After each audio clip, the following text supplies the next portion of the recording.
Jacob Grinberg, known for his exploration of consciousness and the connection between mind and reality, left us with a fundamental lesson.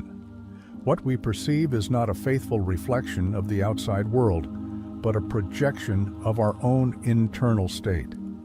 Imagine then that the negative energy we feel from the others are not only theirs, but an activation of something latent within us.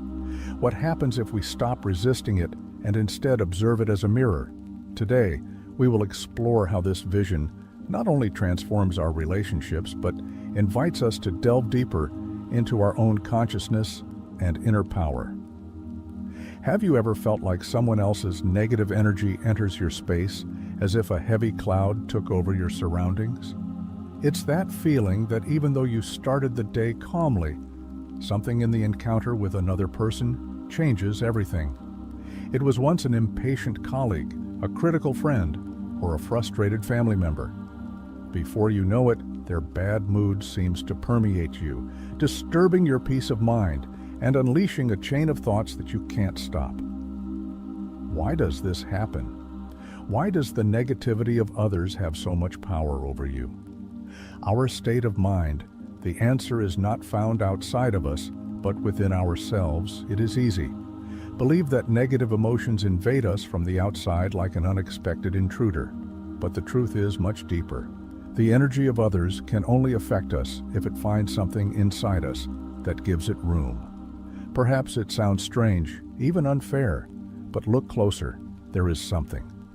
In our reactions, a hidden fear, an insecurity, perhaps an unresolved emotion that is awakened by their attitude, their frustration, without them even knowing it. Touch is an internal chord that many of us do not know is there. We are not talking about a conscious coincidence. It is not that intentionally you align yourself with their energy, but their negativity acts as a mirror, reflecting internal aspects that you have kept hidden, buried in the noise of everyday life. Maybe it is a slight anger that you have been ignoring for a long time, a frustration that you had not even recognized, or a latent sensitivity.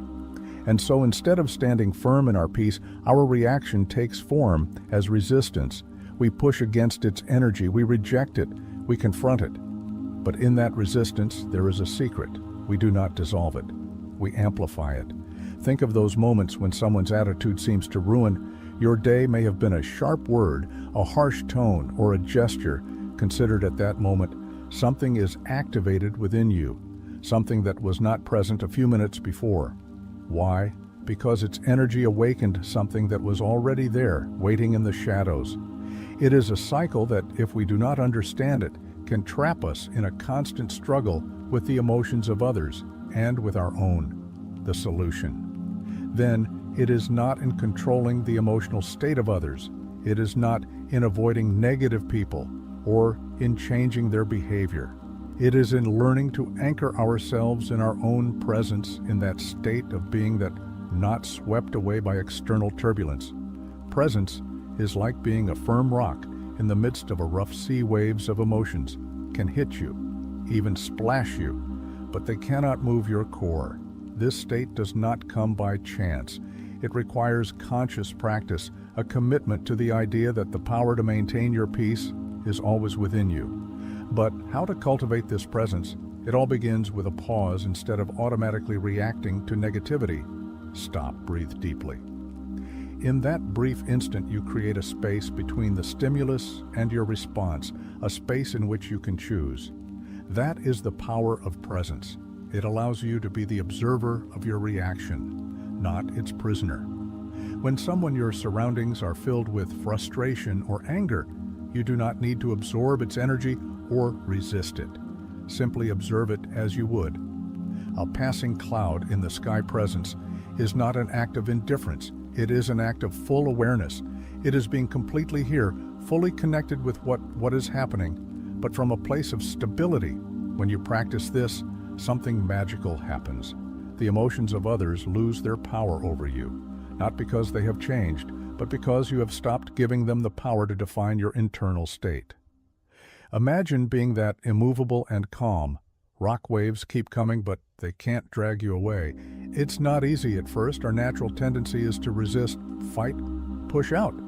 But in that fight, we wear ourselves out. On the other hand, when we surrender to the present moment, we discover that there is no need to fight, just to be the practice of presence. It transforms how we experience emotions, both our own and those of others, allowing us to see them as what they really are, temporary states that come and go like the tides.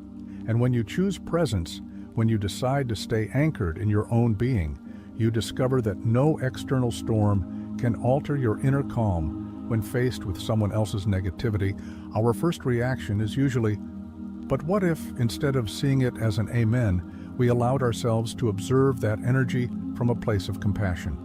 This approach does not mean justifying harmful behaviors or tolerating the intolerable, but rather recognizing that behind every negative attitude, there is an internal struggle that we are not always able to see.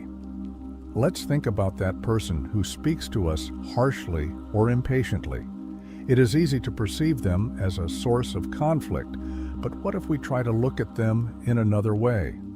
What would happen if for a moment we allowed ourselves to consider that their frustration comes from a place of pain, confusion, or even a disconnection with oneself? Compassion does not mean absorbing their energy or allowing it to drag us down, but rather seeing it with human eyes, understanding that their negativity is nothing more than a reflection of their internal state, not a direct attack on us. This is where significant change occurs when we choose to respond with compassion rather than react with judgment. We alter the dynamics of what was once a tension-filled interaction. It becomes an opportunity to stay present and calm. It won't always be easy, because our minds are often wants to protect us, wants to be right, wants to fight. But if we let the compassion guide us, and we will discover that we can connect with others without allowing their inner storm to become our own. However, there is something important that we must understand. Compassion does not mean sacrificing our peace for that of others. It does not mean allowing toxic behaviors without setting boundaries. And here is where it is. Where acceptance comes into play, accepting that we cannot change others is one of the most liberating steps we can take. This does not mean resigning or giving up, but recognizing that the control we wish to have over the emotional states of other people is an illusion we all have. There are days when we wish others were kinder, more understanding, or simply less intense in their emotions. But carrying that expectation is not only exhausting, but creates a constant resistance within us to accept that people are as they are with their struggles and their emotions. Allow us to release that weight. This act of acceptance opens the door for us to establish healthy limits, limits that do not seek to separate others, but to protect our own peace. Imagine that you are surrounded by a bubble of clear and luminous energy. This bubble does not isolate or separate, but it protects you. It allows you to be present with others, to hear their words, to feel their energy, but without letting them get to you. Affect beyond what you choose to allow. Boundaries work the same way. They are an act of respect for oneself, an affirmation that our emotional well-being matters too.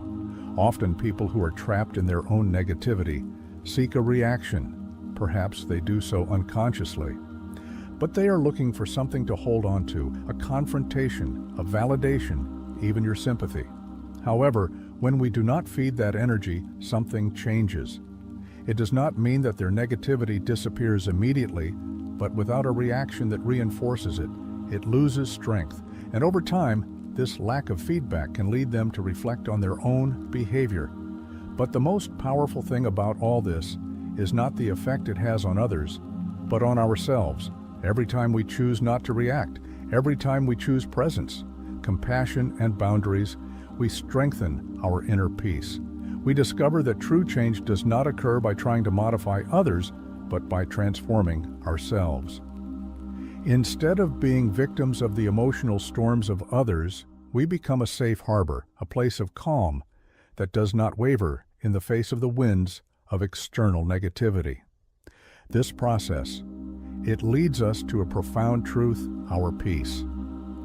It does not depend on what happens around us, but on how we choose to respond to it, and this understanding frees us and allows us to see that even in the midst of chaos, we have the power to remain anchored, and in that anchoring, we find not only peace, but also strength, a force that you don't need to impose yourself or confront, because it is simply by practicing this, something wonderful begins to happen. Not only do we feel lighter, less affected by the emotional ups and downs of others, but we also become an example for them. We show through our own serenity that there is another way of being in the world.